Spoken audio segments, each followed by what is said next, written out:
Happy Thanksgiving, everybody.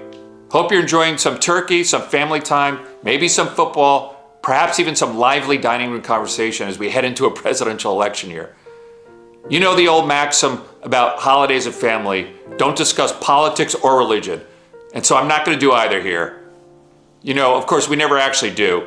But this community has become like family to me and my brother. Extended family, perhaps, but definitely family.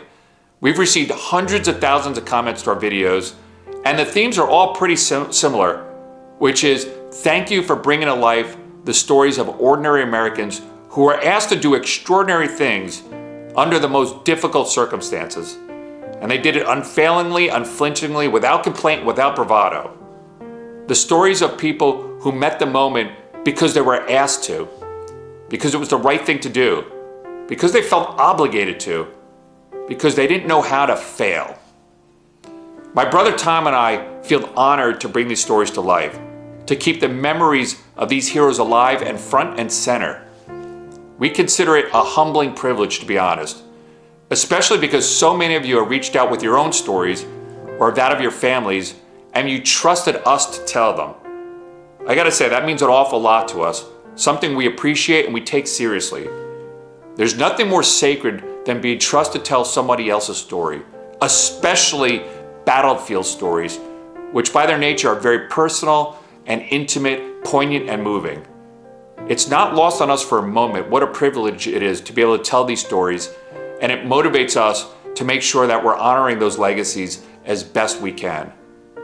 You know, I'm a lawyer by vocation, but a historian by avocation. And hearing and telling these stories has given me a deeper insight into American exceptionalism and a greater appreciation for the people who have made that a reality. You know, to me, American exceptionalism isn't some abstract concept or merely bumper sticker philosophy. It's not a punchline and it's not a slogan. It's actually part of our DNA, strands of fiber that are woven into the tapestry of who we are as a nation.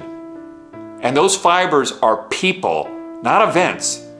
It's the American people who make this country so exceptional. That's why we tell these stories.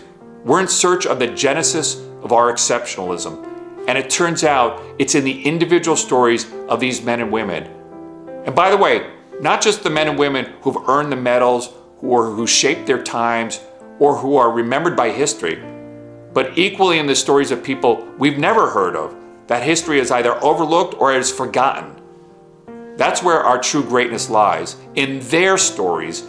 And so we're going to keep trying to find and tell those stories as we piece together the puzzle that is America. Thank you again for supporting this community. We're closing in on 100,000 subscribers after only 6 months, and we have plans for a very big next year. Again, thank you and have a joyous and restful Thanksgiving.